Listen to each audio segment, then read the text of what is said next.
At the company's Christmas party, the music was loud enough to hide most sins except hers. I slipped an arm around my wife's waist, a simple gesture, harmless, familiar. She flinched as if I burned her. Then she shoved me hard and snapped, "Don't touch me." The room froze, heads tilted, a few smirks. Someone whispered, "Yikes." Her coworker Daniel stepped between us too quickly, too comfortably.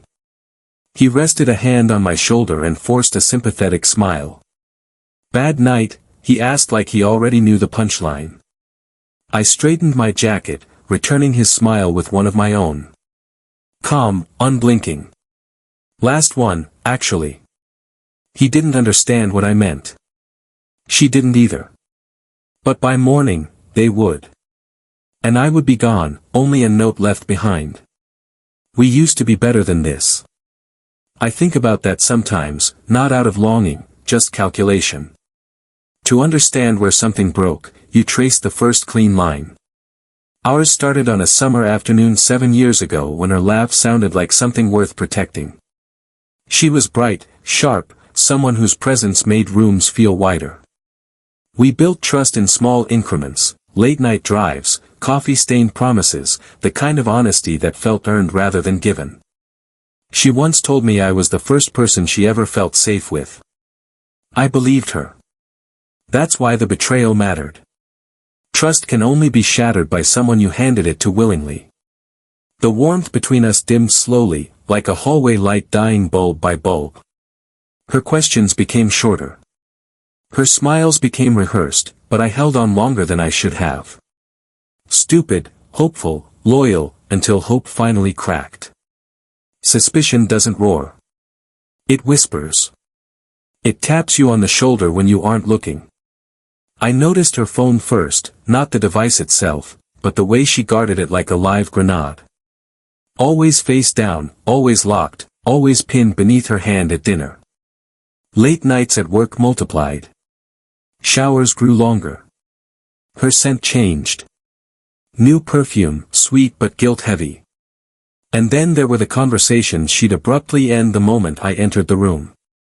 The forced laugh that was a shade too brittle. The distant eyes that never fully returned to me. I didn't confront. Confrontation gives people time to fix their lies. Instead, I watched quietly, precisely, taking mental notes, following patterns, tracking inconsistencies. The signs weren't proof yet, but the ground was cracking. The truth revealed itself on a Wednesday night, ordinary, forgettable until it wasn't. She was in the shower. Her phone buzzed on the counter. A single line flashed across the screen. A message preview not fully hidden. "Daniel, tonight was amazing. Same time Friday." Something inside me didn't break. It calcified. My heartbeat slowed. My breath leveled. Anger never arrived. Only clarity. Cold, clean, surgical. When she stepped out of the shower, wrapped in steam and lies, I smiled at her the way I used to. She kissed me absently, unaware that she had just lost the war she didn't know she was fighting. I went to bed next to her, listening to her breathing, memorizing the rhythm. Not because I missed her, but because endings deserve witnesses.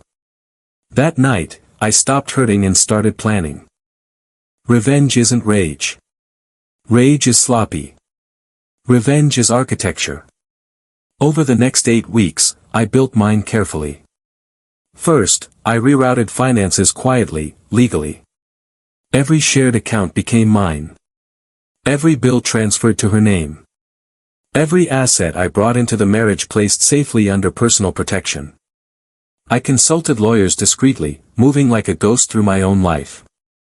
Second, I traced her affair, gathered proof, screenshots, patterns, meeting places, hotel receipts, enough evidence to make any judge blink twice. Third, I positioned my exit. New apartment leased under a relative's name. My essentials moved out in small increments, one box at a time, hidden in the trunk of my car. Fourth, I waited for the perfect moment. The moment when humiliation, clarity, and justice would collide. A Christmas party. Perfect stage, perfect audience, perfect ending.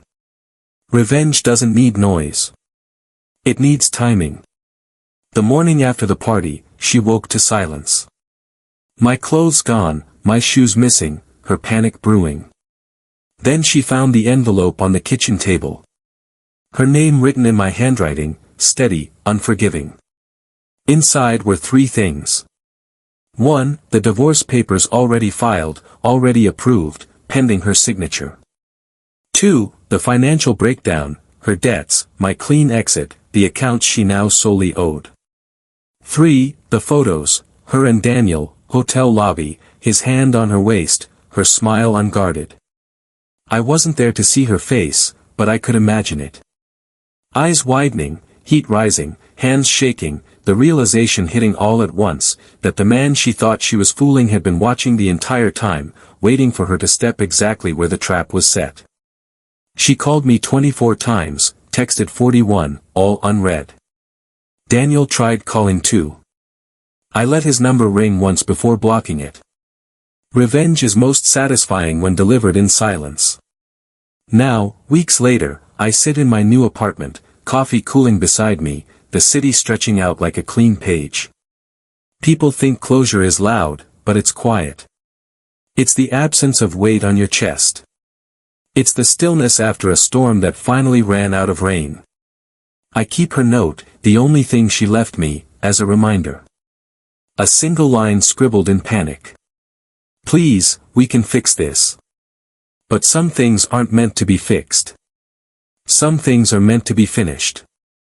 I fold the note once, slide it into a drawer, and let the silence settle again. In the end, walking away wasn't the revenge. Making her watch me do it, that was. And the last thing she'll ever remember about me is how calm I was when I finally let her go.